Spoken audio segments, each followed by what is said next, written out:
So in section 6.7, we're going to be solving quadratics using something called the quadratic formula. So the reason why we would need this kind of formula is what happens if we have a trinomial that we can't factor to solve? So we've been doing this in the last section, so the last couple of weeks you were working on that. And here's an example. If I'm trying to think of two numbers that multiply to -12 but add up to 10, we're just not going to have anything that's possible. So we already know like 4 and 3 could multiply. Well, one of these would have to be negative. There's no way that's going to get us to 10. And we've got 6 and 2, and that's the same problem. We could make one of them negative, but it won't add up to 10. So we have something called the quadratic formula. And so that's where we can 100% figure out what x is equal to by using a, b, and c. So I've had a little reminder here. A is the number in front of the x squared, b is the number in front of x, and c is going to be the number all by itself from the trinomial. So we first have to figure out what a, b, and c are, and then we'll substitute them in the formula. So I'm going to write out first in example 1, a is the number in front of the x squared, so a is 3. B is the number in front of the x, which is 4, and c is the number that's all by itself, and there's a minus sign in front of that, so that is -7.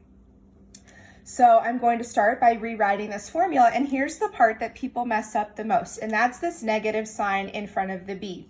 So you always need to put it and then pay attention to what the b value is, and in this case it's 4. And then we put plus or minus, and then we have a square root. Now underneath the square root, we have a few variables. I recommend putting all of these in parentheses to make sure we don't get the wrong answer.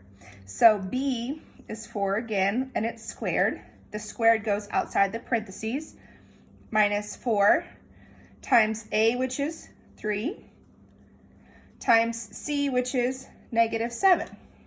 On the bottom here it says 2a. That means we're doing 2 times whatever the a value is, which is 3.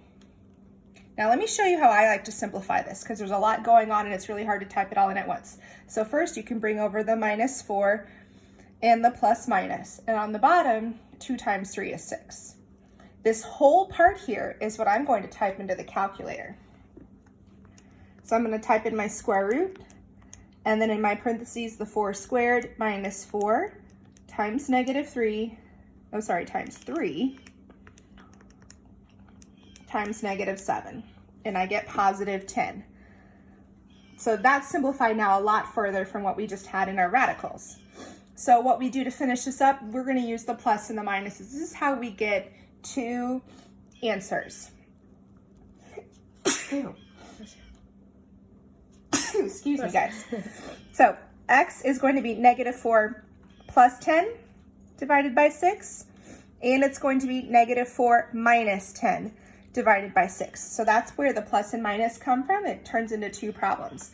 So -4 plus 10 is 6. 6 divided by 6 is 1. That's one of your answers.